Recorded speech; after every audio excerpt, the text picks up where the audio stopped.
Howdy everybody. Spent all day here at Freightliner. This is Northwest Freightliner. Now my hat says the Freightliner in Des Moines, but it's a Freightliner hat.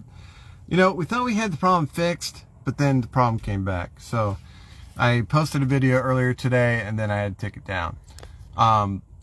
The good news is they got my truck in the shop today. Now the first thing they did was they did a diagnostic and said there was nothing wrong with my truck. You know, it cleared the code, it's going to send me on my way.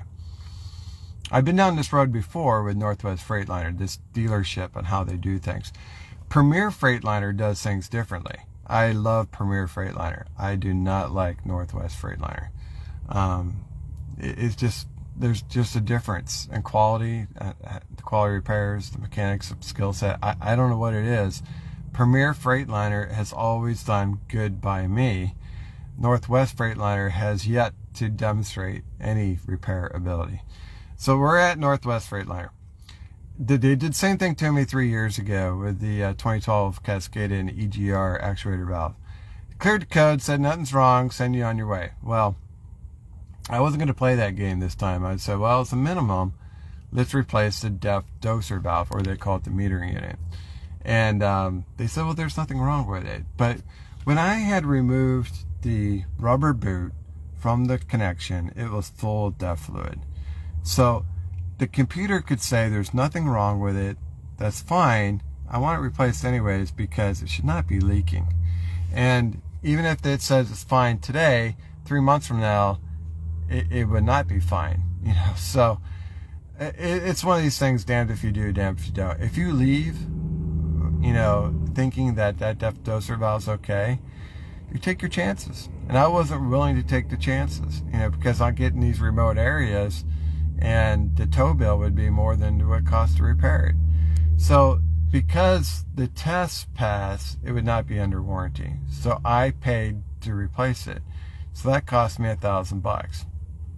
So I get back on the road and I go 5 miles and check engine light comes back on, maintenance indicator light comes on, throws another code for ACM, Aftertreatment Control Module code.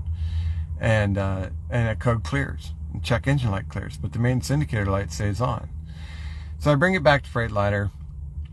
They dig deeper and they say, well, it's your wire harness, the Aftertreatment system wire harness. They want to replace it. And I'm like, okay, that makes a lot of sense to me, you know, because it keeps throwing codes, but there are no codes.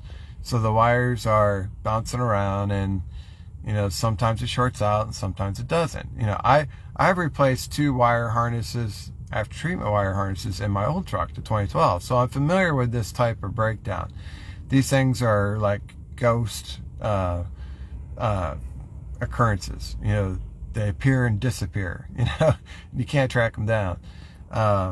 Electrical shorts are often in the troubleshooting world called ghosts. You're chasing ghosts. You're never going to find it. You just need to replace the whole harness. So I'm okay with that, but I know it costs, you know, $2,000 to $3,000 to replace that wire harness.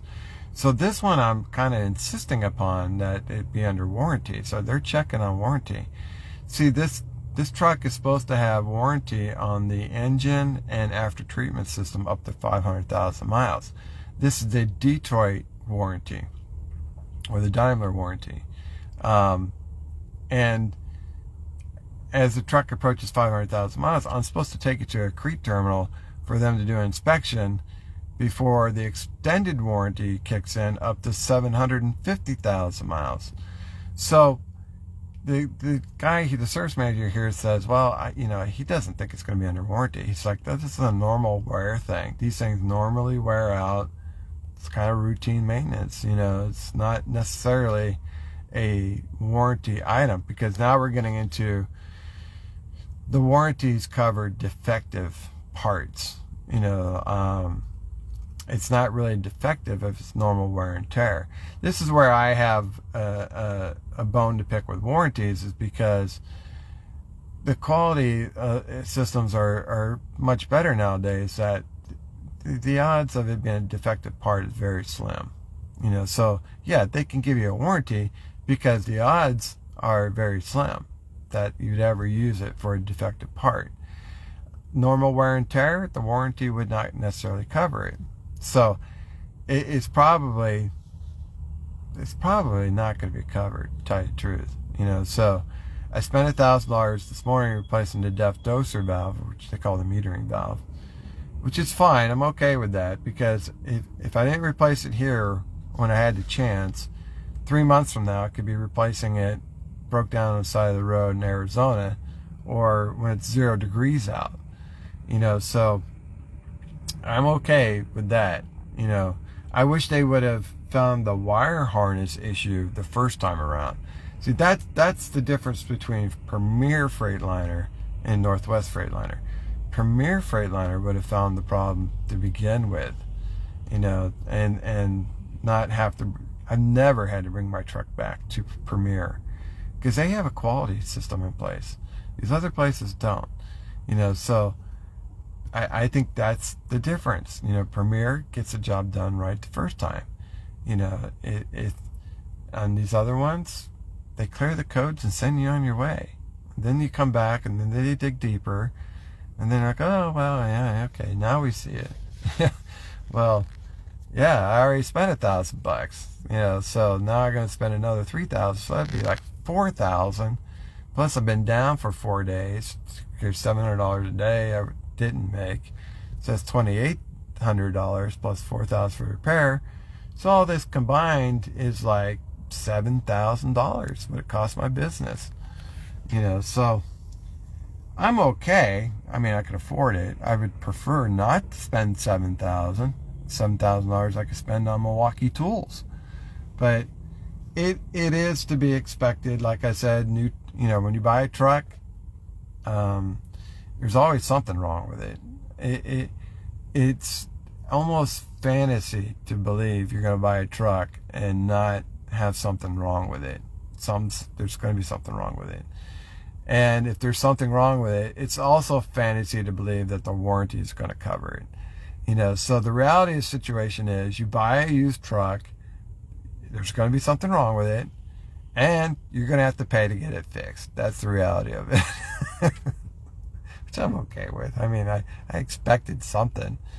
I really thought I would be lucky if I could go the first 50,000 miles without a breakdown. I went 10,000 miles before the first breakdown. So, generally speaking, you pay for one repair, save up your money, get ready for the next repair. That's just the name of the game. So they will get the truck back in the shop tomorrow. Now, they did get me in a day earlier, so that's helpful. But they think they'll get on it first thing in the morning, because they close at 5. They think they'll have it done by lunch. So we'll then do a road test. We'll go like 25 miles or so on a road test, see if the fault code comes back. Because lately, the fault code's been coming every 5 miles or less. So if we can go 25 miles or more, no fault codes, then I think we'll be okay and be ready to go grab the next load. All right, guys, that's all I got for you. Thanks for watching. We'll see you on the internet.